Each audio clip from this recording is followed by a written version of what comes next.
I'm going to have a look today at the essay section of the exam paper. Now in WJEC, you have to answer an essay question and an extract question. You have 20 minutes to do your extract and 40 minutes to do your essay. I'm going to have a look at the types of questions that tend to come up, how you might approach them, and maybe some planning techniques. I think the most important piece of advice that I can give you is to treat it as if someone is actually asking you a question, and to remember that they genuinely want to know what you think in response. There's no right and wrong answer to these questions. They're asking you for your opinion, and as long as you state that opinion clearly and you explain why you think as you do and you use evidence to prove it, then you can't really go wrong. It's not like in your language papers where there's kind of a checklist of the things that they're expecting you to say. It might say that successful answers, on the mark scheme, it might say successful answers will explore the following points. But really, if you go slightly off-piste and come up with some original viewpoints, they're not going to mark you down for that. They will only ever award marks. So be really positive and think that they're actually out to give you as many marks as they possibly can, and all you've got to do is prove that you're worthy of them. So first thing we're going to have a look at is some of the types of questions that tend to come up on the WJEC papers.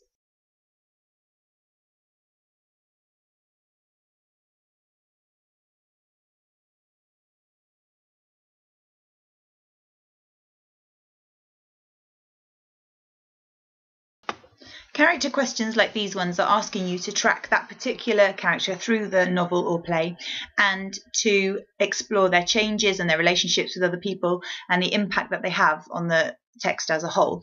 Now, if you're looking at a question, for example, how is the character of whoever, let's say Curly's wife, important to the novel as a whole, then first thing you need to decide in your head is, right, is she important? I know she's important, otherwise they wouldn't have asked me the question. So where are the key moments in the text where she displays how important she is? And what is it overall that they're looking for? So let's say, for the sake of argument, that we're talking about Of Mice and Men. In that question, you can't overlook the fact that Lenny's ultimate downfall and his death is as a result of what he does to Curly's wife, and that she kind of provokes that. It's her that asks him to stroke her hair. So that is a massive fact which you couldn't overlook. So she's important because she brings about the ultimate downfall of Lenny. So then we're thinking, right, how can I tie in other themes? Well, it's also the downfall of the dream. So you might pull that in. You might say that she's responsible for a lot of the tension on the ranch between the men because she's the one that gets Curly so angry, so she precipitates that fight in chapter 3. You might think that she's important because she illustrates the theme of loneliness and being an outsider. She also has her own dreams, so she's another way of looking at the theme of dreams in the book. So she's important for her relationships with the characters. She's important for the plot points that she brings about. And she's also important for how she illustrates the themes, which are the ideas that Steinbeck wanted us to think about. So when you think of that, the first thing you're going to do is you're going to jot down somewhere in a little planning space everything that you can think of that makes that character important. Now, you do need to prove it, as in you need to make close reference to the text.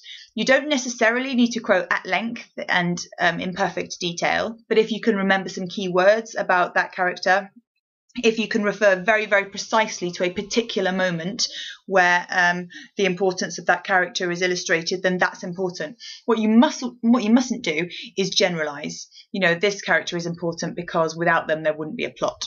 You need to be very, very specific in what you're going to say.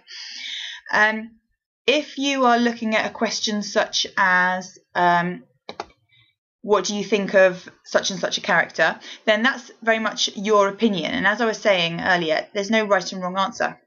Sticking with Curly's wife, if it is what do you think of Curly's wife, you know, you've got to form an opinion. Is she a nice girl?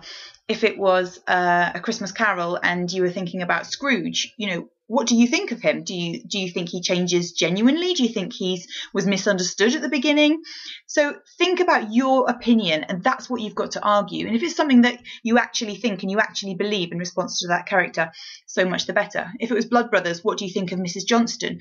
You know, you've got to think from the beginning, the woman with a stone in place of her heart.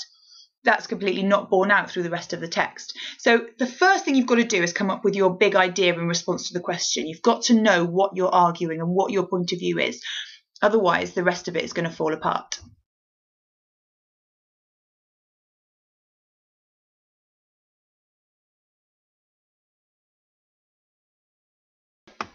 Theme questions and character questions are very similar, essentially. They're both asking you to track the development of one person or one idea throughout the text. And in the same way that when you answer a character question, you will maybe draw in themes and their relevance to the themes, very often if you're answering a theme question, you will track that theme through the characters. For example, if you were looking at loneliness in Of Mice and Men, then you would see where the characters are lonely, which characters are lonely. If you're looking at the theme of the importance of Christmas in A Christmas Carol, you would look for moments where Scrooge learns something about the importance of Christmas, where he really has kind of a moment of epiphany or revelation about that. So it's about choosing your evidence very carefully. These questions should be relatively straightforward if you've done your revision. The challenge is to be able to think clearly enough in the moment to eliminate the kind of the pointless ideas that you might come up with, and to think about what's actually going to prove your point. So if you think that the most useful technique that Steinbeck has for illustrating loneliness is through his use of outsiders, rejected characters, then that's going to be your main statement. And then you're going to illustrate that, where he shows this through Crooks, he shows this through Candy and the shooting of the dog, he shows this through Curly's wife and even Curly himself. So you've got to get that clear in your mind. So it's very similar technique to doing a character question. Obviously, you're answering about a theme instead.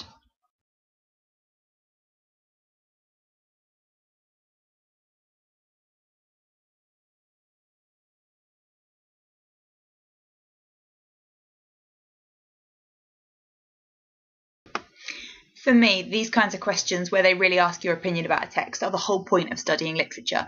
This is where they say to you, look, you've read this book. What do you think about this? To what extent is this the case? Do you agree with this statement? And those are your opportunity to really say what you think and what you feel. For example, if you're being asked, to what extent is it possible to feel sympathy for Scrooge? Well, there's lots of evidence that it is very possible to feel sympathy for him. For example, that he clearly had a very miserable childhood. He was neglected by his father. But then equally, you could argue the opposite, which is that, no, he made a series of bad choices. He has to stand by the decisions that he made. And your point of view will come from your moral viewpoint and what you think is right, what you think is wrong, what you think is acceptable.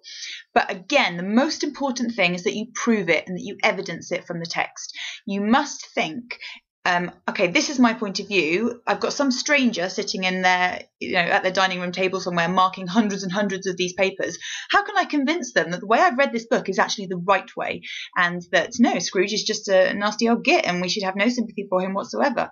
Or Curly's wife is terribly misunderstood. Or I don't know, that Bob Cratchit is actually Satan.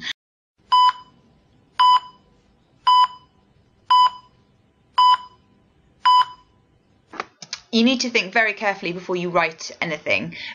Planning is everything. So we're going to have a look at a planning technique now that might be helpful for you. This is the Temple of Knowledge. I totally invented it when I was confronted by a class who was staring at me dumbly.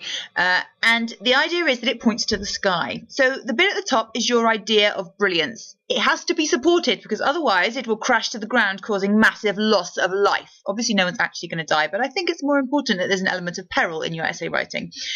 Your idea of brilliance must be supported by the pillars of evidence which support your big idea of brilliance and stop it collapsing in an earthquake of failure.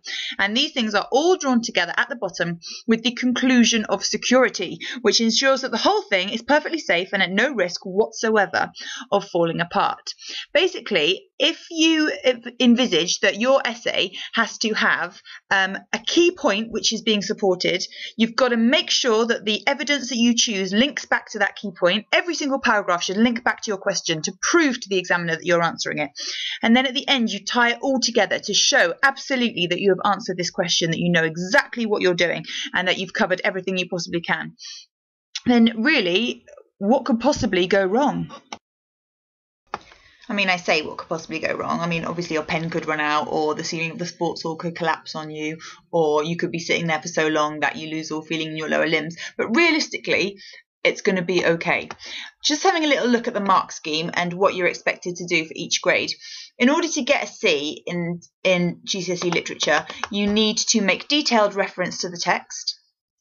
It says some probing of subtext, as in you've not just spotted what is going on, but you understand why, or what the message that's being relayed by the writer is. Extended discussion of characters and relationships, awareness of some of the cultural and social context of the text. So that's kind of straightforward for a C, and that your points are supported by reference to the text. If you're going to push that up to an A, what they're looking for is assured selection of key areas of the text. So as in you are choosing the right evidence, and it's not just kind of general, this is at this point, this is significant because, but it's, getting into the nitty gritty. It's the ability at the A grade to speculate or offer judgment. So as I'm saying to you, argue a point of view. That's an A grade skill. If you can do that, then you're going to impress them. Evaluating characters and relationships and situations and attitudes. So not just saying what happens, but what do you think about it? How does this affect the reader? Does this work? Is this an effective way of getting this message across to us? Or actually, do we switch off to Curly's wife the second she walks in those stupid ostrich feather shoes? To push it up to A star, all that's added is text consistently handled with confidence, overview and ability to move from the specific to the general. So that's what I'm saying when I say have an overall general idea, a general point of view, and prove it with reference to specific moments of the text. Okay? You're 16 years old. They're not expecting you to be arguing at degree thesis level. They want you to say what you think about the text and they want you to prove it. They want to reward you. They want to give you marks. So as long as you've revised and you know those texts, as I said before, what could possibly go wrong? It's going to be fine.